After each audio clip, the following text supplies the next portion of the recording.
Good morning. I fielded my favorite student question ever while I was co-teaching a language arts class at a middle school in New York. I had asked two students to demonstrate clumsy as a way of moving. They did a fantastic job. And I said to them, "You two, that would make a fantastic beginning for a dance." Another student looked at me in amazement and said, "You mean you can make a dance from that?" I loved that question because it showed me that a door of possibility was opening for them. And this morning, I invite you to step through that doorway of possibility with me as we explore dancing with a creative process. All dance comes from the movement of life itself. Nature is just one example.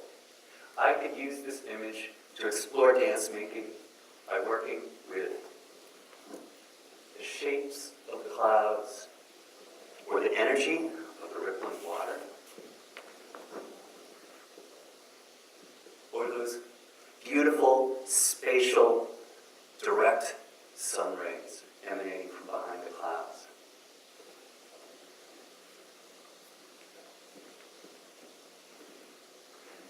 In this presentation, I incorporated the spoken word, visual art, and dance, all stemming from my curiosity about the curves and sweeping smoothness and beautiful, radiant optimism coming from the center of a simple plumeria blossom.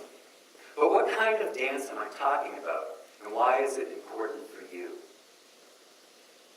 I'm talking about creative dance, not teaching a specific set technique.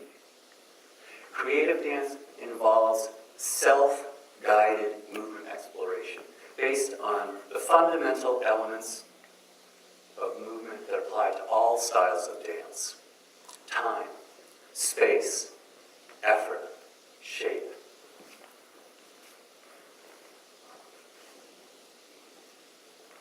Creative dance involves a lot of improvisation. These high school students are doing an excellent job with an improvisation based on a simple structure that I taught them in roughly 1 minute. Despite all the beautiful lines you see, the curve, the flow from a low point to a high point, they didn't plan any of that in advance. They simply became fully engaged with the elements of dance, and they paid attention to each other in their movement. What about teachers? These are arts educators with little or no dance background who spent a few minutes exploring the elements of dance and then had roughly 10 minutes following a simple sequential structure to create and perform the beautiful dance that you see represented here. One of my most successful collaborations was with a PE teacher in the Shetland Islands off the north coast of Scotland. She also had no dance experience, but she was open to new experiences. She was willing to take risks and be flexible. I created a science-based dance unit focusing on Shetland weather, and she taught the whole thing herself over the course of a month in at least 4 different schools, 6 different classes, grades ranging from age, roughly pre-K to grade 8, and she reported back to me that the students asked to do the unit again next year, that they were fully engaged in the culminating performances, and that one student even reached out to another to give encouragement and said, "Just follow me and imagine that you're the rain."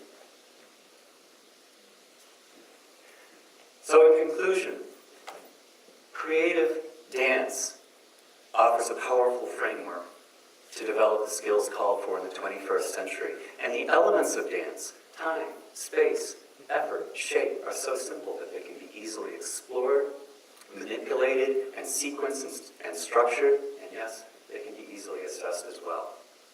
So if you're curious and you'd like to learn more, I invite you to join us this afternoon in a workshop. Imagine that you are the rain, and we'll see what we can discover together.